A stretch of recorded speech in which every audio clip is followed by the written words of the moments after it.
Thank you so much for the opportunity to talk with all of you today. As Dan mentioned, I directed science for the last global assessment of climate change, and that report was called Climate Change 2014. But since 2014, the science has changed a lot, and the world has also changed in some really key features in the climate challenge. So what I'll introduce in the next half hour is what I will call Climate Change 2018. Where are we in the state of science on the climate issue, and how does that reverberate with what is happening around the world? Dan queued up a lot of themes I'm going to talk about incredibly well. And the first one is that increasingly, when we think about the climate challenge, there is an emphasis on risk. Responding to climate change is a challenge in understanding, managing, and reducing risks. From the science side, that makes sense because we will never be in a position where we can say exactly what the impacts will be in any one place at any one time, but we know the odds are changing. It's also because of these things like the transition risks, the key features of business opportunity that have uncertainties as well. Putting the pieces together has a whole lot of opportunity that we'll see through the course of the next day. In terms of understanding risk of climate change impacts, key thing is that this risk does not just come from the climate. The left side of this image is how climate interacts with society. You can think about three ingredients that have to come together to produce damages that matter for people and economies, nature. First, you do need a hazard, a trigger from the climate system, whether it's a heat wave, a drought, or a flood. But that hazard by itself doesn't give you impacts that matter. It's how that hazard intersects with people, societies, economies that are susceptible to harm, vulnerable, and exposed, with assets in the way. This focus on risk has really increased for a variety of different reasons. First of all, it emphasizes that these interactions matter. It also ties the climate issue to our current experiences with climate and weather around the world. It also underscores that low probability events matter, and those can even be things like migration and conflict into the future, really complex processes playing out through space and time. And finally, it emphasizes that this is all about managing an uncertain future, which is what happens in the business environment all the time. This is not really new in terms of the tools that can be applied. The basic physics of a changing climate are actually quite straightforward, and they've been understood for well over a century.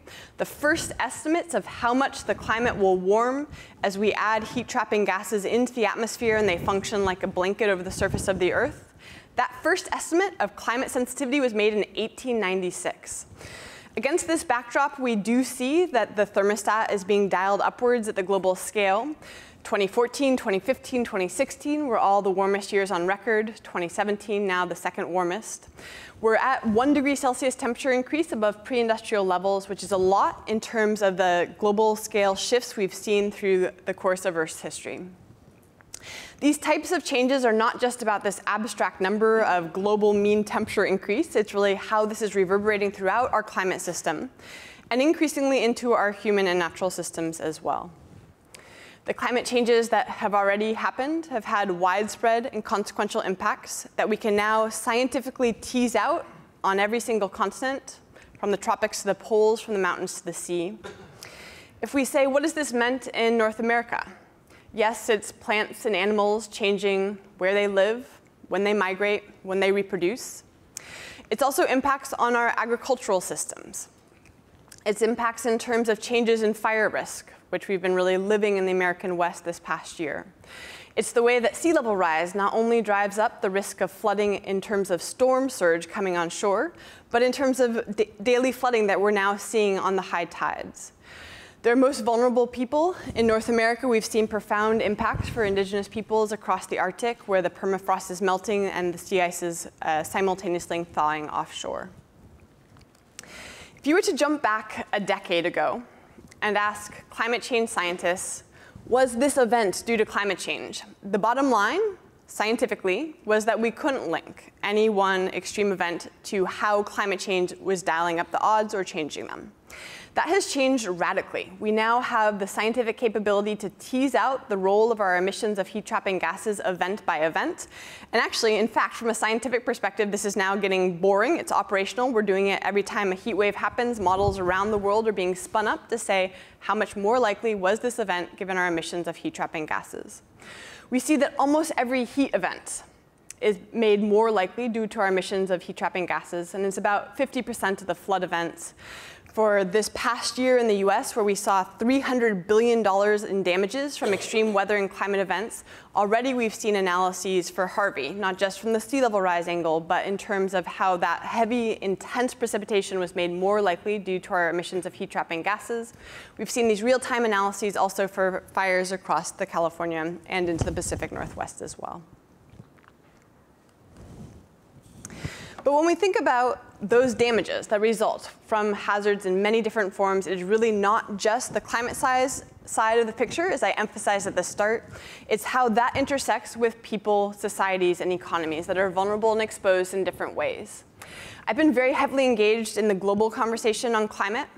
And in that global conversation, there's often a heavy emphasis on the people who are most marginalized or most exposed at the global scale.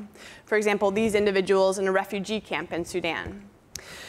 But wealth is not necessarily protection. And those $300 billion in damages that we saw this past year, or the losses from Sandy in 2012 or Katrina in 2005, really underscore that even in our sophisticated infrastructure here in the US, we have substantial assets at risk. And that's how these systems of transportation and electricity and communications all come together and can fail together in times of crisis. Shifting to the future, the last little section here I'll do on the negative side of the problem space of this picture before I shift into solutions, is the very clear understanding we have that continued emissions of heat-trapping gases drive up the risks. Increasing magnitudes of warming add up to risks of impacts that are severe, pervasive, and in some cases irreversible. This is in some ways a goofy picture, but it's an important one. This is how we summarize global scale risk in a changing climate based on 14,000 scientific publications, 140 key risks, most deserving of society's attention across sectors and regions, as the basis for the global consideration of what the long-term temperature goal should be in the Paris Agreement. Basic bottom line here is that we have 5 reasons for concern at the global scale, represented by these 5 embers, because values matter. There's no one way to measure what's at stake in a changing climate. Different people will put different emphasis on outcomes for the rich versus the poor, the present versus the future, nature versus economies. But across very different definitions of risk in a changing climate, we see that continued high emissions drive us up in this century to severe, pervasive, irreversible impacts at the global scale, almost no matter how you're defining what's at stake. These reasons for concern in a changing climate range from systems that are most vulnerable and exposed, for example, coral reefs, Arctic sea ice systems, and the peoples dependent on them, through to things like the unfairness factor in a changing climate, the fact that when something happens, some people are more affected than others.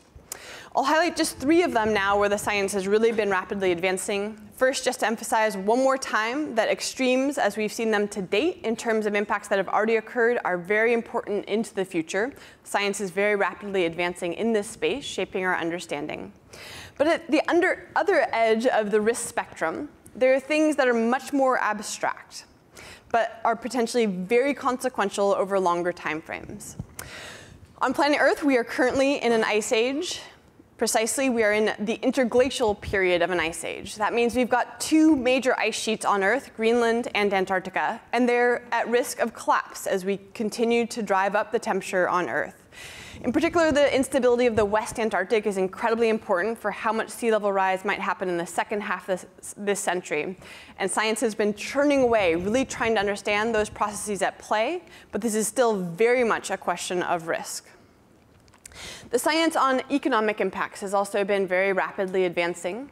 A key theme here is that whether you're thinking about labor productivity or supply or impacts on crop yields, the relationship as temperature goes up is often nonlinear, with substantial decreases at some point once thresholds are traversed. You can add this up to the economic consequences for economies as a whole. And here, some of the really interesting work that has come out in recent times has emphasized that this relationship is often nonlinear. Countries that are cold at present, if they warm up, their economies fare better, as compared to countries that are hot at present, getting hotter drives down economic outcomes. This actually has a lot of justice built into it in that it implies a redistribution of wealth in a changing climate within the US, but also at the global scale, where many of the world's poorest countries today are already very hot. Okay, enough of the depressing stuff. The last few minutes here, I'm going to shift to the solution space of a changing climate. A few key themes here. Number one, let's return to this theme of this being a challenge in managing risk, but one where we're already seeing a lot of action in the world around us. People preparing for the impacts that are already happening, and also making this a business opportunity in terms of building the energy system of the next century. What I'll emphasize through this part of the presentation is also that there are an incredible number of win-wins. The fact that climate intersects with almost all parts of the human existence means there are many entry points for achieving what people already want to do and having climate in there as well. Some of the basics in terms of the landscape of science on the future of the climate issue relevant to the solution space is that you could think of it really having two eras into the future. This black line here is the warming we've seen to date, about 1 degree Celsius temperature increase. And a key feature here is that whether we're on a business as usual trajectory, continuing as we've been doing, or a pathway of very ambitious climate action, in the next few decades, there is warming that is built into the climate system, baked in mostly because we cannot drop our emissions to zero tomorrow. So even as we're incredibly ambitious in responding to the climate challenge, we need to make sure we're prepared for this. At the same time that these longer-term climate options really emerge in the second half of the 21st century. And those options here are depicted in a world of 4 degrees Celsius temperature increase in the century as compared to one of ambitious mitigation. And I'll now just switch to a view here where this is the amount of warming we've seen to date, and the similarity of the color on this map versus the end of the century map really emphasizes that even with very ambitious action, we will see one time again the amount of warming we have already seen. In terms of adaptation, preparing for the impacts that are in the pipeline, oftentimes this makes sense from the bottom line. As I mentioned at the start, we've seen $300 billion of losses in the US from climate and weather-related events over the past year. Those are major entry points for being smarter about the damages that are unfolding. Oftentimes that is about infrastructure, both the physical infrastructure and how people are interacting with it. Around the world, it's really this question of climate-resilient development, putting climate in there around the margins of what societies are aspiring to socially and economically. And I'll also emphasize that especially in urban environments, these questions of how do we reduce emissions of heat-trapping gases often come together very nicely with preparing for impacts in the pipeline. Climate change scientists normally like to emphasize that the climate issue is really complex. A wicked problem, as Dan described it, where wicked is a technical term. But if we're going to go to the opposite end of the spectrum and boil this down to a very simple entry point, this is it. If we crack this issue, we have solved the climate challenge. So what do I mean here? What this plot shows is emissions at the country level per person. Here in the US, our emissions per person are about 17 tons of CO2 per person per year. The global average is 4, India is 2, China and the EU are 7. On this other axis here, we've got GDP at the country scale. High-income countries around here, low-income countries are right here. The fact that this is a near linear plot on this log-log scale underscores that people in the world today who have a high quality of life have gotten there on the basis of emissions from fossil fuels. If we break this relationship such that we can be wealthy and happy without use of heat-trapping gases, the climate change challenge essentially is solved, except for the fact that we also have to grapple with impacts in the pipeline. So how are we doing in breaking this relationship? We've seen progress at the global scale. This is a plot of emissions from fossil fuel use and industry, CO2, over the last few decades. And what we see is that in the 90s, the emissions were increasing about 1% per year. That ticked up in the early 2000s. But in 2014, 2015, and 2016, something really unusual happened. For the first time ever, the economy was growing globally, but there was a leveling of our emissions of heat-trapping gases. That's pretty compelling progress enabled by energy efficiency, natural gas, increased deployments of renewable, and reductions in coal use at the global scale. But this leveling off that we've seen in recent years isn't enough to solve the climate challenge. Why is that? I'm going to introduce one more concept from physics.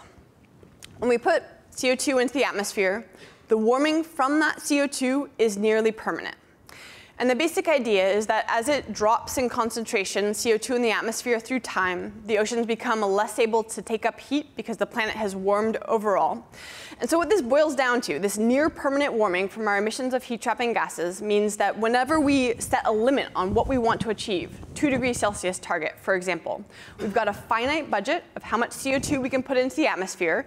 When we've expended that budget, we need to be at 0 emissions globally to keep the temperature stabilized. We're 2/3 of the way through the budget for 2 degrees Celsius warming. With 20 more years at current emissions, we'll expend that budget. So that really emphasizes when we think about ambitious goals at the global scale, for example, this temperature goal of limiting warming well below 2 degrees Celsius, this is really a challenge of now. How are we doing in terms of what this process of decarbonization is looking like across different areas of the world? Here in the US, over the last decade, our emissions have declined at the same time that our economy has grown. We've seen the same pattern in Europe. We've even seen years in China already where this has been happening. This has largely been due to efficiency, which is good for the bottom line. Energy efficiency in terms of buildings, appliances, and vehicles. We've seen exponential growth in terms of deployments of renewables, even though they're still a small fraction of the global total. And here in the US, we've also seen increased deployments of natural gas, although with important questions about methane leakage. Just to emphasize one more time, wind and solar in particular has been increasing, and I think that's something we'll really see playing out across conversations today. But although it's been exponentially growing, it's still a small fraction of global total, although it's increasingly cost competitive or cheaper with many jobs entailed.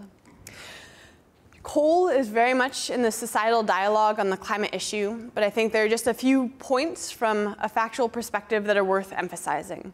This war on coal has mostly been a question of natural gas prices in recent years in the US. And we think about how many jobs are out there. There are many more jobs in wind and solar at this point than in coal, and many more jobs if you consider efficiency. In terms of our estimates of the health impacts of coal emissions, more Americans die each year from coal PM 2.5, which essentially is one of the contaminants that's worst for air quality and health impacts, than there are coal miners. So as you hear all of the presentations today, I would really emphasize this theme, that there are many opportunities built into climate change responses, and those are business opportunities, societal opportunities in almost every region of the world.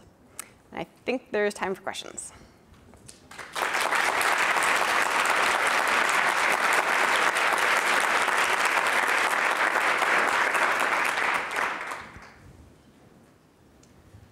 Hi, thank you very much for explaining very well what's going on. My name is Yochai, I'm here from Fuqua. My question is, you explained very well that you can scientifically explain climatic anomalies.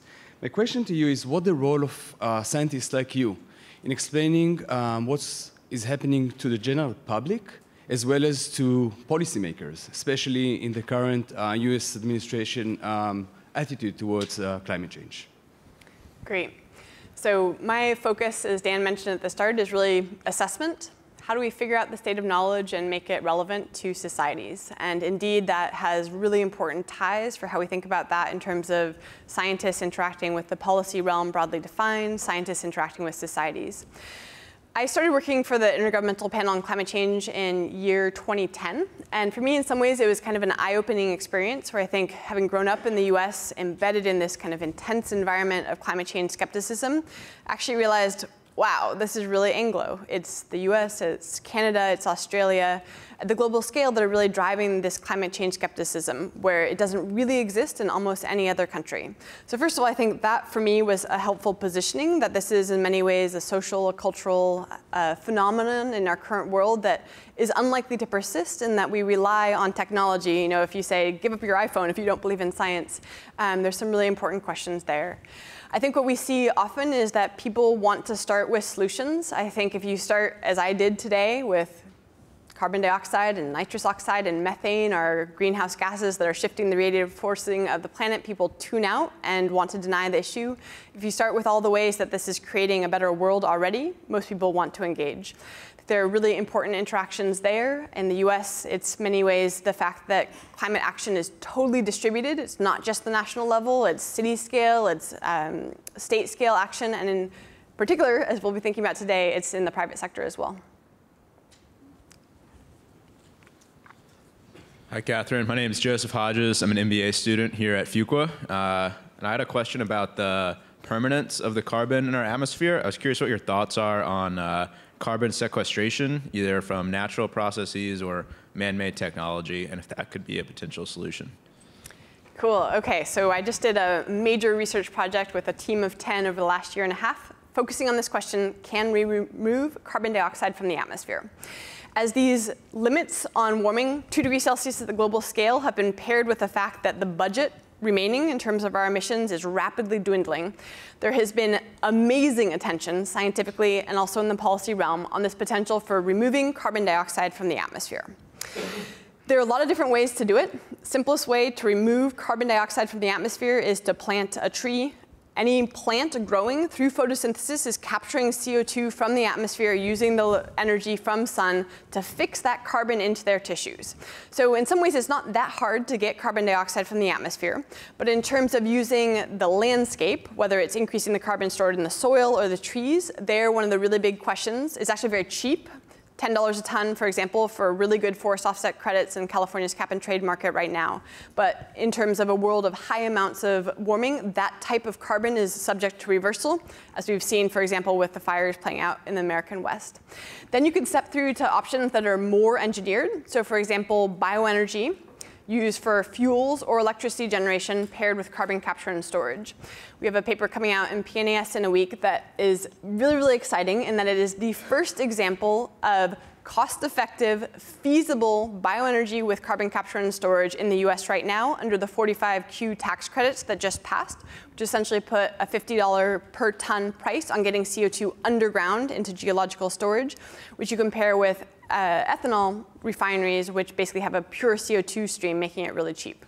So there are tons of options in this space, and I'd be really enthusiastic to discuss it more. The one that I didn't mention that is also another very big business opportunity with costs dropping in some compelling, although still expensive ways, is direct air capture, using chemistry to do what photosynthesis normally is doing in pulling CO2 out of the air. Could you give us the 2-minute overview on leakage of methane and what predictions are of what's going to happen if more is being released or if it's actually a good or a bad thing? Great. OK, so let's just say we have no methane leakage. In that circumstance, natural gas has much lower intensity in terms of CO2 as compared to coal. But methane, essentially, it's a different forcer on the climate system than CO2. It tends to give you a big burst in terms of how much heat is trapped into the planet, but then it dies off through time. So CO2 basically has that near permanent warming. By contrast, methane is what's called a short-term forcer, intense in the short term, and then it essentially degrades to CO2 and is much less intense through the long term.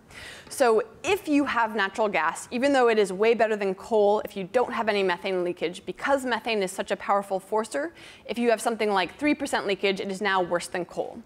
And it's hard to measure methane emissions in a really, really precise way. So there's been a lot of advance scientifically in what's called inversion modeling. So basically doing atmospheric measurements, trying to figure out where it's coming from, paired with what is called bottom-up accounting. And then you can also do infrared, just kind of going past a methane well and see what's coming out, kind of see it billowing. And some of the somewhat depressing updates on that is that it appears that we definitely have had much higher methane emissions in the US over recent years than we realized on the basis of bottom-up accounting. And that's why this question of reducing that leakage is absolutely essential. From a business perspective, it often makes sense because that methane is valuable. It's the product. At the same time that there are a lot of places where, at present, it is getting out into the atmosphere before combustion. Yeah. I'm from Georgetown University, and I have a question regarding the big picture.